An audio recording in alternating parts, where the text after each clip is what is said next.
Good morning.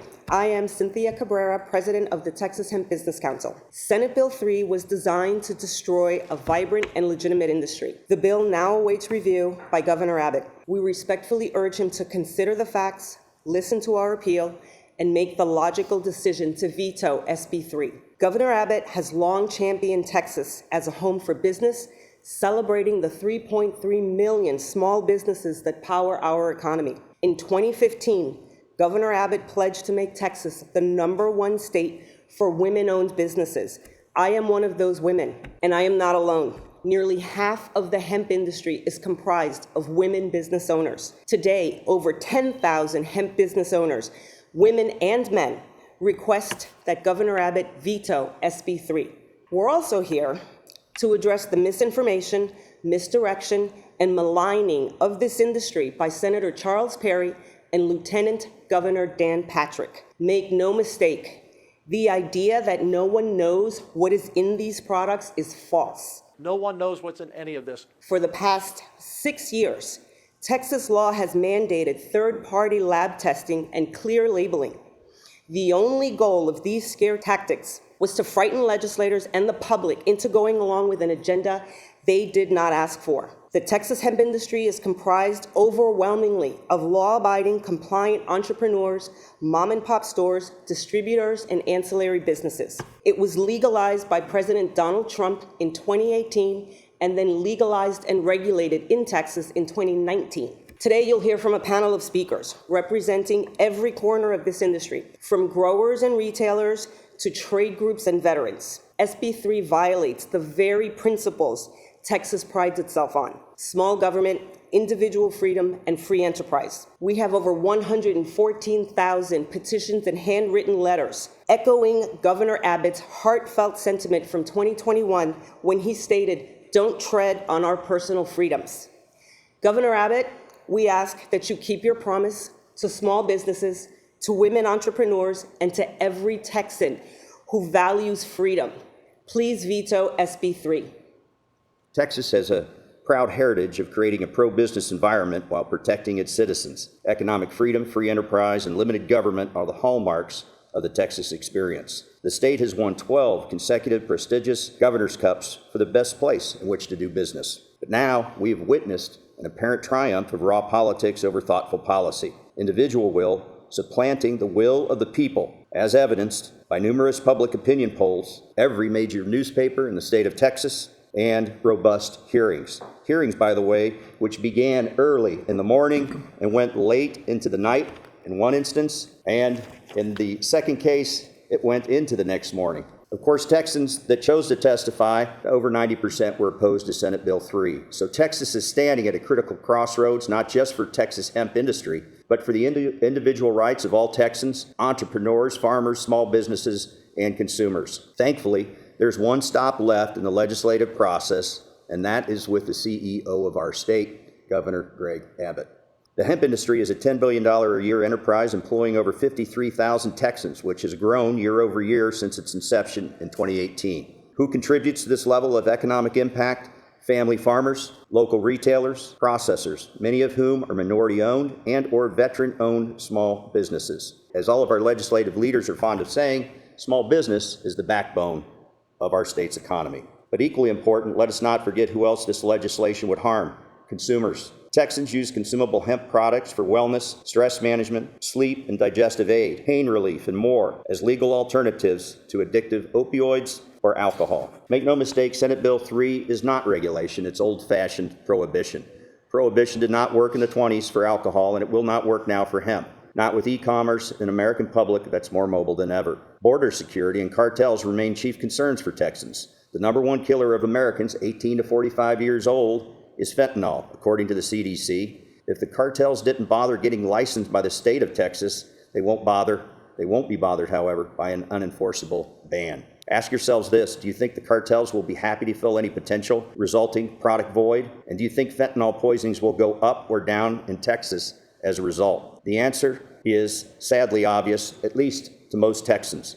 And so we implore our governor to side with the citizens of Texas, not the pharmaceutical industry or alcohol lobbies. as evidenced by witness lists from the hearings, polls consistently showing Texans strongly prefer regulation to elimination, transcendent of party affiliation, every major paper in the state being opposed to Senate Bill 3, and over 116,000 signatures on petitions, as well as 5,000 handwritten letters from citizens across Texas imploring the governor to veto Senate Bill 3.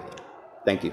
My name's Tara Latil, and I'm a small business owner in Texas. Like more than 10,000 others across the state, I built my business from the ground up, legally, transparently, and with the hope that this state valued people who work hard and play by the rules. Today, that hope is dying, and if Senate Bill 3 is signed into law, our entire industry will be wiped out. This bill isn't just about big corporations pushing out small businesses. It's also being driven by misinformation, political posturing, and a lack of understanding. Some lawmakers are reacting to fear, not facts, while others see banning hemp products as an easier path than creating thoughtful regulations. We're just middle-class Texans, moms, dads, veterans, cancer survivors, farmers, and young entrepreneurs trying to make an honest living.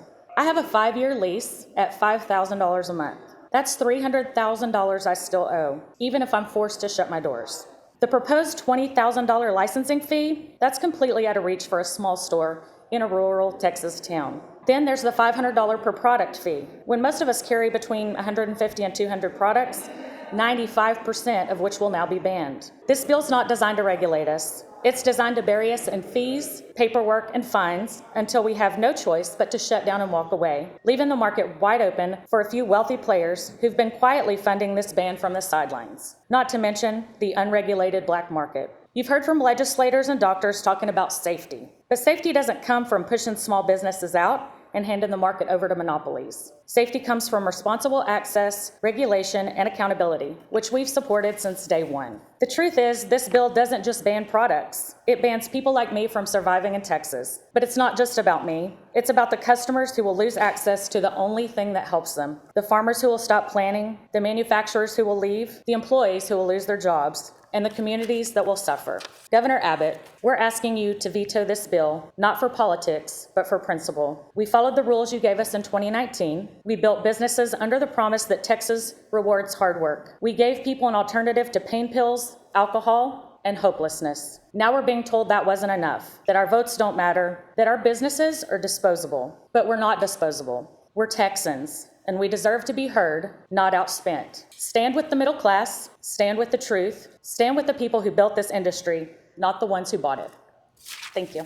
Hey everybody, my name is Colton Luther. I'm a 6th generation Texan from Hempstead, Texas. I'm also a entrepreneur, small business owner, and a farmer. And I'm honored to speak here, bring a new face to the new generation of agriculture in Texas, but also speak for farmers out there that are already in the hemp program and hope to give them a voice so that we don't get overlooked again, as agriculture often does. For the last few years, we've invested millions of dollars and thousands of man-hours by developing a foundation and infrastructure to operate in this program. The program that was given to us and encouraged upon us by this exact same legislature that's trying to ban these things. Now, the Agriculture Commissioner did make a statement, as well as a few others, saying that this is a consumable hemp ban. It doesn't affect agriculture. Senate Bill 3 is one step closer to becoming law. Is there concern that this will impact the Texas hemp growing industry? And if so, how? It really is not going to have much effect on the industry because we don't grow that much CBD, THC hemp. To get the word out to our farmers, this bill does not affect you. If you take away the market that creates the demand that the farmers are upholding, what business do we have left is my question. And so we would love to grow an enormous amount of acreage of industrial hemp when the market and the demand catches up the way that cannabinoid has. And so we've tried to be on the forefront of hemp as the legislature, I'm sure, intended. And so it is a shame that we are trying to ban these things and take away the market that these farmers depend on to sell their crop. Sid Miller also mentioned that farmers are not interested in this. There's no market. It's a non-issue. Then he wasn't farming with me because I have a market and a demand that I cannot keep up with, and it's nationwide and worldwide. There's a huge threat to rural economies on this. A lot of the businesses and farmers that I know are out there are in rural economies, rural communities. That's another problem with this, is we're losing, again, additional jobs and funds in those communities. They have slandered us with harmful misinformation that's just blatantly not true. We're not evil people trying to hurt children or any of the claims that they make.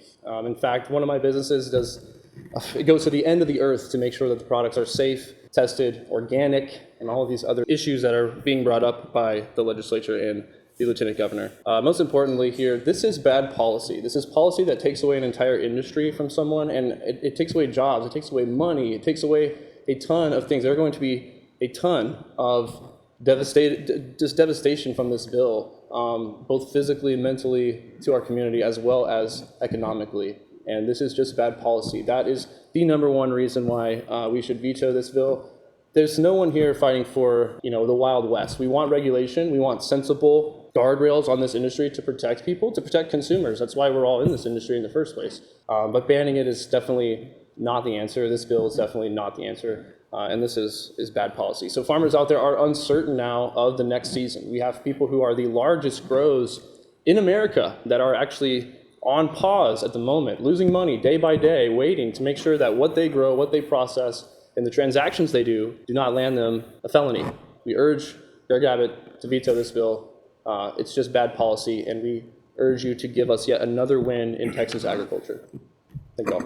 Good morning, everybody. Thank you for being here. My name is Mitch Fuller. I'm the National and State Legislative Chairman for the VFW Department of Texas, and for this VFW year, I'm the Chairman of the VFW National Legislative Committee. So I go to Washington, D.C. twice a year with the National Legislative Committee. And we want to thank Governor Abbott for his staff meeting with us last week with Commander Walden. I'll bring Commander Walden up here in just a second. Robert Howard and his team met with us, and we appreciate that, and we urge Governor Abbott to please veto Senate Bill 3. Senate Bill 3 will take away hemp-derived consumables, which is an important alternative modality to the opioids and antidepressants that the VA has been negligent in shoving down our throats for the last 25 years. That's the problem. That's the poison, are the opioids. This is a national priority as well. I had the honor of testifying on this very issue in March before Congress with our national commander. Please don't take something away from us that works. Hemp-derived consumables work. More than 158,000 veterans have committed suicide in the last 25 years. 158,000. That was more than were killed in Korea,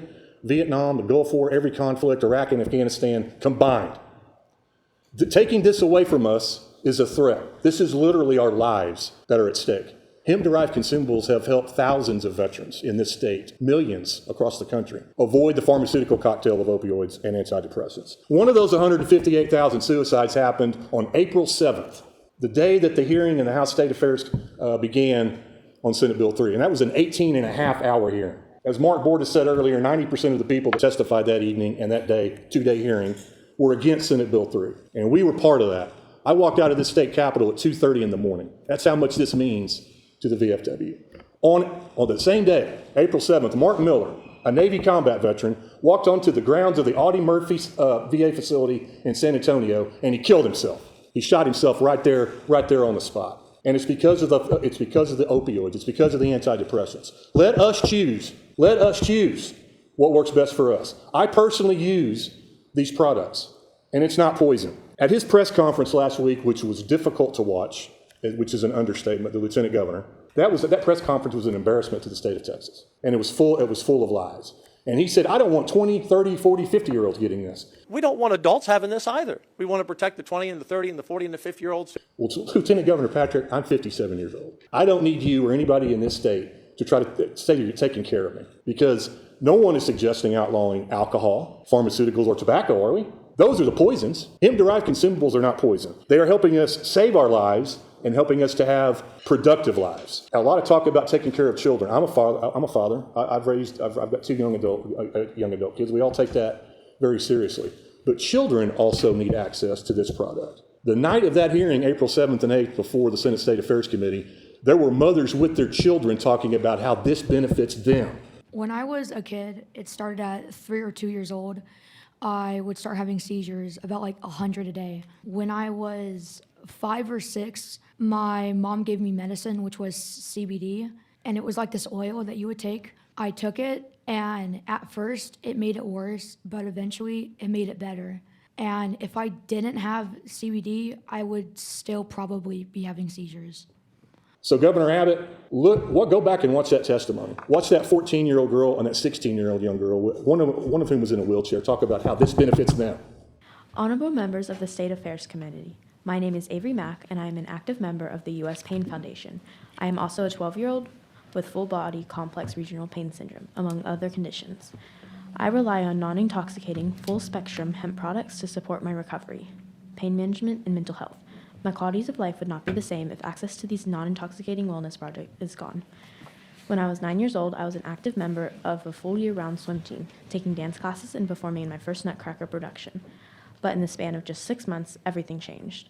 Though someone who has felt constantly on fire or being electrocuted, I went from sharing clothes with my twin sister to being unable to have anything touch my skin without experiencing excruciating pain. For a year, I visited doctor after doctor across the country, trying every possible treatment and medication, but my pain never subsided. I often faced more side effects than relief. Now at 12 years old, I'm back in school for the first time in 2 years. I'm a member of my school's student council and a part of the National Juniors Honor Society, and have the honor of having my artwork displayed at the district's art festival. In just over 20 days, I'll complete my first Texas Para Games. None of this would have been possible without the help of non-intoxicating, full-spectrum hemp products. I rely on various hemp products every day to manage my condition. Some help lower the constant burning sensations I feel, while others ease the electrifying jolts that shoot up and down my spine. Without these products, I would not be where I am today. Please consider the real impact of SB3 on people like me and the community that depends on hemp products. This is serious. This is serious for us. This was our top priority to oppose this bill. Governor Abbott, please, please take care of veterans, take care of Texans, take care of small businesses, take care of us, and veto this bill. My name is Dave Walden, and I am a U.S. Army vet, served from 2001 to 2012 with multiple combat deployments. I serve today, as Mitch said, as the Texas VFW State Senior Vice Commander, representing over 64,000 veterans in Texas. And I'm here today with one simple message. Governor Abbott, please veto Senate Bill 3. Let me tell you why. Like so many of my fellow veterans, I didn't come home whole. I live with chronic pain, I live with PTSD, and I live with the memories that will never leave. I live with the scars you can see and the ones you can't. And like thousands of us, I went through the government's solution, a never-ending parade of pills, Vicodin, Valium, Tramadol, Neurontin, antidepressants, sleeping pills. The list goes on and on. Those drugs nearly destroyed me. My wife once went to the store, came home with a friend, only to find me 2 blocks from my house, standing on the sidewalk, holding my cane at the low ready like a rifle, completely lost in a fog due to prescription drugs. I didn't know who I was. I didn't know where I was. All this was at a time where I could barely walk. Now the good news, I was moving so slow, I didn't make it that far. I was only 2 blocks from the house. But let's be honest, that's not funny. That's terrifying. That was the moment I realized the so-called solution the government gave me was killing me slowly. This right here, legal hemp-derived consumable THC gummies, brought me back. One man, a Coast Guard veteran, started a company that saved my life and the life of thousands of other veterans in Texas and across the country. I'm not going to call him out by name, but he's here today and he knows who he is. These gummies are clearly labeled, right there on the back, safe, regulated, and effective. Since 2018, I haven't touched a single opioid or any of the other drugs that I mentioned above. I've rebuilt my life. I've become a better leader, a better husband, a better father, and ultimately a better man. But now Senate Bill 3 wants to turn this into contraband. It wants to turn me and thousands of other veterans into criminals for choosing an alternative that works for us. And if that hypocrisy wasn't bad enough, let's talk about the false narrative these politicians are spinning. We've seen Lieutenant Governor Patrick and them stand up and paint this as a fight to protect children, but that is not the truth. Let's be clear. This is not a loophole in the industry. It's not a Wild West market. Consumable hemp has been legal from the start. It is in the original legislation, not a loophole. It's as plain as day. Consumable hemp products for human consumption are legal under regulation. Let's stop pretending that this is about public safety. This is about power. This is about control. And veterans are caught in the crossfire. All of this right here, pills, alcohol, they do more harm every day than this does. But these are legal. Where are the ingredients on these? They're not there. Let's talk about who's pushing this. Governor Patrick stood in front of cameras and fed the public fear and fiction. He says hemp is dangerous. He says we need to crack down. But what he's really saying is that veterans like me don't deserve relief unless it comes with a prescription pad and a pill bottle. That is shameful, that is reckless, and it is un-American. It is not leadership, it is not compassion, it's tyranny, plain and simple. But I don't believe all of Texas leadership is lost. Governor Abbott, I'm speaking directly to you here. You are a man of integrity and common sense. And in moments like this, that's exactly what Texans need. SB3 is deeply flawed. It criminalized veterans. It restricts access to the very tools that helped save my life and countless others. Veto Senate Bill 3. Show Texas that you are a leader who listens to veterans and Texans, not politicians with agenda and not big money. Show the people that integrity still exists in Austin. Veterans are not asking for a handout. We're asking for options, for the freedom we fought to protect, for common sense over politics. And most of all, we're asking that you not make us criminals. Veto Senate Bill 3. Do it for every veteran who just wants to live in peace. Do it for the Texan who wants to be present, not numb. Do it because it's right. Thank you. Yes. For veterans in the room, on the House floor, there's veteran David Lowe on the Republican side. He argued that veterans shouldn't be used as, he said, a talking point in this argument. What would your response to him be? My response to him would be that our national convention and our state convention of both of the VFW set the #1 priority of national and of our state as protecting any alternative to opioids. That's one veteran's opinion. I have written consent that I speak for 64,000 veterans in Texas, not just one. Folks lobbying in Texas yesterday also expanded the compassionate use program, and they pointed to that as an alternative for folks if these THC products, the ban is signed into law. Can you respond to that? Is that enough? So let me respond just from the veteran standpoint, if you will. Let me find my little baggie here. This right here is 5 times less than what teacup is in its current state.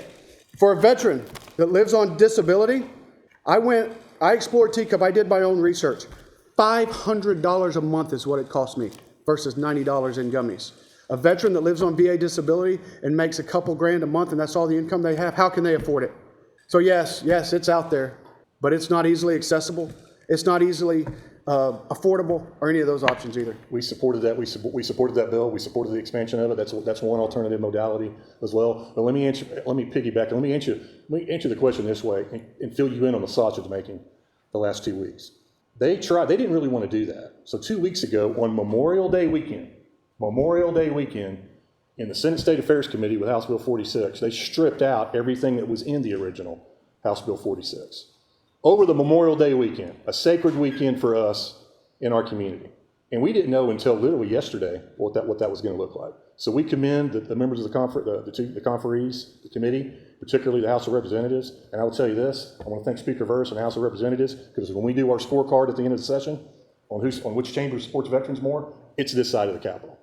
Because there is a lot of good legislation that's gotten through the last 2 sessions in the House that the Senate didn't take out. But again, we support that, but it's going to take time to implement those changes. There's language in there about you got to have certain licensees by a certain date, and they have 2 years to sell the product. It's going to take a while to ramp this up. So in the meantime, you're going to take away potentially something from us that works right now that will be illegal on September 1st. You mentioned the original text of the bill that was authored by Senator Perry and pushed forward by Dan Patrick. If you go back to the original clip when they passed it in 2019, both seemed very complimentary when they passed it and seemed to know what they were getting into. What do you think changed their tune? Yeah, so I would have to say that other entrenched interests, perhaps adult consumables of other varieties, took note of the rapid growth of our industry and looked at it cynically and didn't want us to participate in providing relief and giving people wellness alternatives. I guess kind of piggybacking on my earlier question too, with that teacup expansion, they pointed to, you mentioned the cost of these products at $500 versus $90. Supporters, some folks in their arguments said, okay, by allowing for overnight storage and by creating more licenses, that will create competition and drive the prices down for these products. Does anyone have a response to that argument? Sure. And again, the VFW supports teacup as well. But let me just say, it's going to take time. It's going to take time. Every day that a veteran has to stay on opioids is one day closer to pushing them to the brink. I was so scared over Memorial Day weekend because of the verbiage in there about going on to opioids. You heard my story. Were they going to force me back onto opioids was my question. right? I wasn't going to do it, so what was that going to leave me? So yes, to your point, teacup expansion, we support it, but it's going to take too long. We're going to hold them to it, too. Hi, I just wanted to address a couple of things that were brought up just now. Mitch referenced the shenanigans that happened the past couple of weeks that got HB 46 passed. But let's talk about what happened during SB3. SB3 was used as a cudgel for people. So the lieutenant governor held funding for children. They held funding for children hostage, they held veterans hostage, and beat legislators over the head until they passed SB3. That is not good policy. That is straight up politics and power. The teacup program can be what it is, but I will tell you, for those of you who don't know, Texas has a very limited medical marijuana program. And even with this expansion, you have right now one company that has 70% of the market that employs 20 or 30 people versus 53,000 people that will be put out of business. This is an example of the government picking winners and losers in business. This is an example of a state-sponsored monopoly, because that is what it is. The state decides who can compete in the teacup program and who cannot. Hemp is a direct competitor. It is a federally legal product that competes with federally illegal marijuana in this state. And that seems to be getting passed over.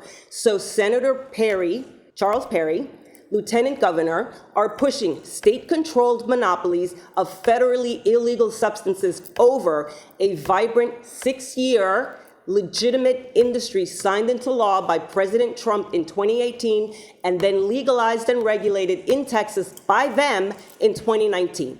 Question for any of the industry leaders up here. We're coming up, if this is signed into law, I know right now the veto effort's in full force, but September 1st is rapidly approaching. How are companies preparing for that shift if it should go through? I think companies are looking at their options. They're exploring what they can do and what they can't do. I do know that many companies will move out of this state. That is not a free state. It is not a business-friendly state if this goes through. And if they move out, I will help them pack their trucks. The implications for this are massive on the farm side. Again, they're taking away the market that we sell directly into. If you look up statistics on hemp across the entire world on hemp production, majority of the hemp production that gets processed is for extraction of cannabinoid, or they call it biomass. It's not this industrial hemp that they are trying to make you believe that they wanted to make legal in 2019 for only fiber and concrete. The demand, and they knew this all along, the demand was for cannabinoid, and they wanted to give farmers a way to diversify and compete, and also create a way for Texas to be the path forward on something that was obviously becoming very, very popular across the United States, nonetheless, Texas. So on the teacup side as well, you know, these people, if they can manufacture and grow and create products and compete, we say this all the time, they can obviously join hemp. They can enter the hemp market and dominate if they are such a better quality or whatever they claim to be. So there's a lot of issues there. And on the farming side, again, at the end of the day, we're small businesses. We're small businesses. If you look up here, it's not a bunch of large corporations with all of our attorneys and a bunch of muscle behind us. We're small businesses, we're Texans. We're out there in the field, we're growing. The reason why I'm actually here speaking to everyone today is because I'm on behalf of the folks that are out there working right now. They're getting dirty, their hands are dirty right now to push their business forward and provide for their family in a legal industry that we were given. And that's now obviously going to be hindered. When does the planning begin for the fall harvest? Right now, like I said, we're in it. Actually, you know, we've had media outlets that wanted to come to see the fields and see the acreage. It's just plowed field right now, and there's a lot of people that are planning, of course, but we're also watching this bill to see what happens. Again, there's a lot of farmers were already hesitant when you have the hemp conversation, and now that you have this rhetoric that it's going to be a felony or that, you know, it's killing people when it's not true, it definitely has farmers pumping the brakes and rethinking things, or again, thinking of a move. There's a lot of other states that are begging for agriculture and for hemp producers to come there, and we don't want to do that. That's why we're here. That's why we've been here for 6 years, and you know, we've fought through it all continuously over the years to stay here. We want to be here for Texas, for Texans, and provide this product so that Texas can win. And this is, again, just bad policy that will trickle down and affect farmers, even in agriculture, whether they want to claim that or not. I know you all spent a lot of time responding to different things the Lieutenant Governor said last week.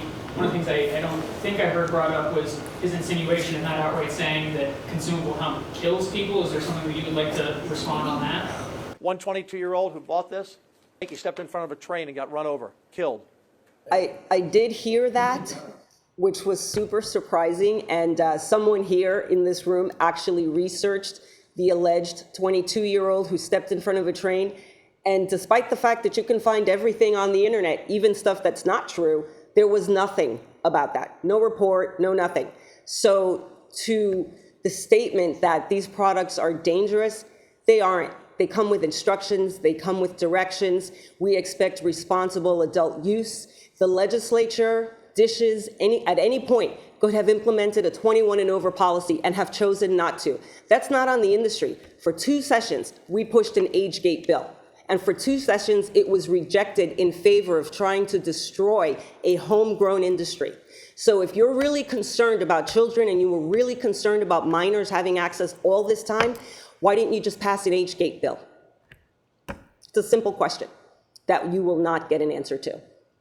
How can farmers in Texas produce any hemp with a zero non-detect THC limit without being criminals immediately after harvest? This entire bill, Senate Bill 3, is designed to destroy an industry. It's not designed with logic or rationale in mind. It's not designed with solutions. The focus or the intent was to create destruction and chaos, and that's what they've achieved. Could you tell me how many licenses they're expanding and what is the price for the licenses? Here's what's interesting, is that I can't actually, I think it's expanded to 12 licenses. I can't tell you what it costs. 18 licenses? I don't know. It's 15. 15. Total 15. Okay, over the course of a couple of years. What I can tell you is that hemp licenses are run by dishes. They are handed out by dishes. What I can tell you is that no one in the hemp space, none of the 53,000 employees, none of the thousands of businesses have ever said, don't expand teacup. Not one person who supports the hemp industry has said, disadvantage the medical marijuana program. But the medical marijuana program, its task force, its participants, the sellers of medical marijuana have actively lobbied to shut down the hemp industry. So I can't answer your question because I'm not all up in their business the way they are in ours. Well, yeah, and it's interesting to note that our state is not the only state that's gone through this. Just last year, the state of Florida passed similar legislation, and Governor DeSantis had to come to the rescue and kill it, recognizing small business to be the backbone of the economy. Some industry leaders I talked to actually think the 53,000 number is an underestimate when accounting for packaging and design companies, security personnel that work in cannabis shops. Does anyone have maybe a more accurate number of how this bill would destroy the industry and the collateral? That's an average based on a survey that was done, an economic impact survey that was done. Every company in the state, there was no time to interview every single company in the state. So that's an average, but I would quadruple that number and I would increase it further when I added in all the ancillary businesses like delivery companies and packaging companies and printing companies, insurance companies, credit card processing companies, payroll companies. So there are a lot of businesses that will be affected adversely by this. There will be a cascading ripple effect. Retailers will close their doors, distributors will close their doors, small businesses like the ones I mentioned just now will also close their doors. There will be a cascading effect when people can't pay their mortgages. The state will start paying out tens of thousands of unemployment claims because the state put them out of business, so they should pay for them, which is why we asked Governor Abbott to veto this. The impact of it, it's like throwing a pebble into a lake, watching the ripples go out. The unintended consequences or the intended consequence of shutting down an industry and seeing, but the actuality of what will happen, the businesses that will close down, the devastation, the loss. We're talking, I mean, let's go back to the veterans. I'm not a veteran. I support veterans. I'm grateful to them for their service. The idea that someone committed suicide on the same day they were debating taking these products away from everyone, including veterans, is disgusting. It's heartbreaking and it's appalling that anyone even proceeded with this. To your answer, there are a lot of other companies, people, and industries that will be impacted by this. What are I assume because of the proximity that New Mexico and Oklahoma, are they just waiting to pick up the take? Absolutely. Don't fill the void. I mean, that's the best case scenario. Because the worst case would be cartels, the black market, illicit drug dealers. Those people do not check IDs. They do not test products. They do not care about the people here at all. All right, at this time, we're going to have to conclude. I want to remind you that we are going to deliver these petitions, handwritten letters, to the governor's office on the first floor if you'd like to join us there.